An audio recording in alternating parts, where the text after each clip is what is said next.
Pension बहाली को लेकर पेंशन की एक बात बता रहा, खास तौर से जो नए भाई है, भाई इस पेंशन की भी इतनी महत्ता है। 4 साल पहले जब पिताजी चले गए, पिताजी मम्मी को दोनों को पेंशन मिलती थी। हम उनके पास ग्रेटर नोएडा में ही रहे 15 साल तक।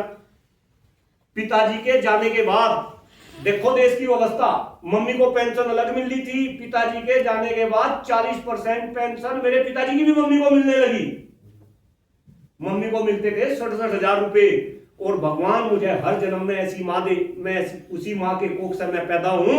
लेकिन कई बार मेरी मम्मी भी बुलाती थी, कुलदीप भाई मेरे कमरे में आ जा, गया को सब और बुला ला, दोनों आगे जी मम्मी ये कहती थी प्रधानाचार्य जी ये ना मान लियो सेवा तुम कर रहे, सेवा ये 67,000 रुपए कर रहे, जिसके माथे में मारूंगी वही सेवा कर रहे। मम्मी तेरी तो 67,000 कर रहे, हमारी सेवा कौन करेगा है? ये जो पुरानी पेंशन के तहत ये तो मलाई मारेंगे, और नए वाले 700-800 रुपए पेंशन मिल जी भाई। ऐसे एग्जाम्पल आपने सुने होंगे।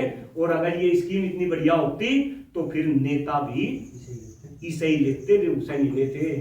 और बस लास्ट बात कह गए, हो सके थारे दिल पे या वार करे रात को नींद ना आवे।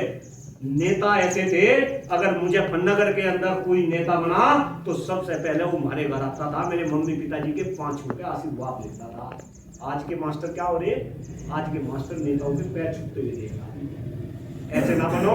हम समाज के सबसे जागरूक इंसान हैं। इस समाज को, इस देश को, इस राष्ट्र को बनाने वाले हम हैं। आपको जागना पड़ेगा, अदरवाइज ऐसे खत्म होंगे जैसा गधे के सिर से सींग गया। मैंने कुछ गलत बोला हो और मैं गलत ही बोल रहा तो आदरणीय प्रधान